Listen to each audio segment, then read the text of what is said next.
The prolonged war in Ukraine is causing a butterfly effect and straining the global economy. Here in South Korea, consumers are feeling the impact in the form of soaring food prices. Shin Ye-eun explains how this conflict would serve as a wake-up call for trade-dependent countries. Visits to supermarkets here in South Korea are becoming more and more expensive. Because of the war in Ukraine, wheat import prices have seen an all-time high in 13 years. Though Ukraine isn't the biggest wheat supplier to Korea, it still has a great impact on the market as one of the world's greatest wheat producers. That's why wheat-based products like bread and noodles have seen prices soar. Korean shoppers say they're feeling the impact of these higher prices.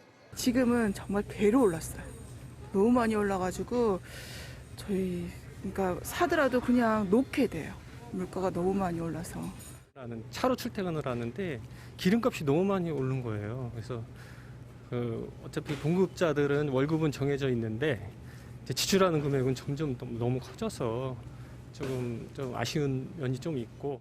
Even though South Korea doesn't heavily rely on Ukraine for its wheat imports or Russia for its gasoline, its economy still wavers when these giant suppliers are cut off from the global market, because it has to share a smaller pie with other countries. This is a butterfly effect.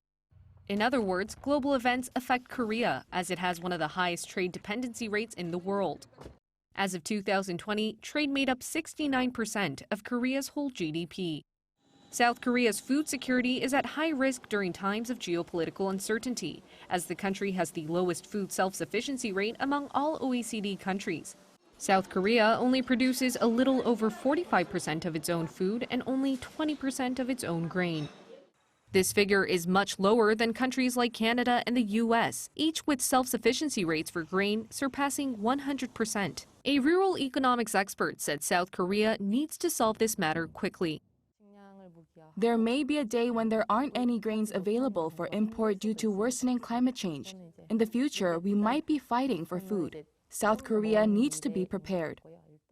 That's why the National Institute of Crop Science is trying its best to increase the country's grain self-sufficiency. South Korea is losing more control over its food security since more people are eating wheat-based products instead of just rice. While the average Korean eats 33 kilograms of wheat every year, the country's wheat self-sufficiency rate is under 1%. By 2030, South Korea aims to raise its wheat self-sufficiency rate from 1% to 10%.